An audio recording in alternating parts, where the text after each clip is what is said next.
UP में योगी सरकार के दूसरे कार्यकाल के 4 साल पूरे हो चुके हैं। अब चुनाव में 1 साल से भी कम का वक्त बचा है। अनुमान है कि जनवरी में आचार संहिता लागू हो जाएगी और मार्च के दूसरे हफ्ते तक क्लियर हो जाएगा कि बीजेपी यूपी में जीत की हैट्रिक लगाकर रिकॉर्ड बनाएगी या फिर सत्ता बदल जाएगी। चुनाव को लेकर बीजेपी की रणनीति क्या है? वो चुनावी साल के चैलेंजेस से कैसे निपटेगी?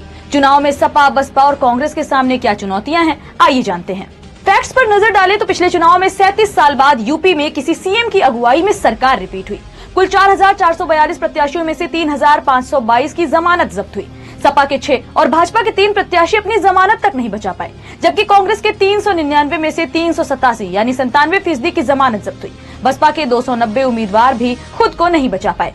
सत्ता में होने के कारण अगले चुनाव में योगी सरकार के लिए सबसे ज्यादा चुनौतियां हैं। उन्हें सपा के पीडीए फैक्टर से निपटना होगा, यूजीसी के नियम और शंकराचार्य विवाद से नाराज हुए वोटर्स को एकजुट करना होगा। इसके साथ ही सीट बंटवारे में सहयोगी दलों से समन्वय और टिकट कटने से नाराज नेता दूसरी पार्टी का दामन न थामे, ये भी देखना होगा।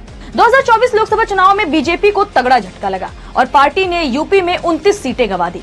वोट शेयर भी 8% तक गिर गया। इसके बाद प्रदेश में 10 सीटों पर विधानसभा उपचुनाव हुए। बीजेपी ने 7 सीटें जीतकर सबको चौंका दिया। 2025 में अयोध्या की मिल्कीपुर सीट का उपचुनाव जीतकर बीजेपी ने अयोध्या में सपा से लोकसभा की हार का बदला लिया, लेकिन पूरी ताकत झोंकने के बाद भी घोसी उपचुनाव नहीं जीत पाई। उपचुनाव में मिली जीत से बीजेपी के विधायक 255 से बढ़कर 257 हो गए। बीजेपी के सहयोगी अपना दल के विधायक 12 से बढ़कर 13 और रालोद के 8 से बढ़कर 9 हो गए। सपा की सीटें जो 111 थी वो घटकर 102 ही रह गई। पूरा वीडियो देखने के लिए डाउनलोड करें दैनिक भास्कर ऐप।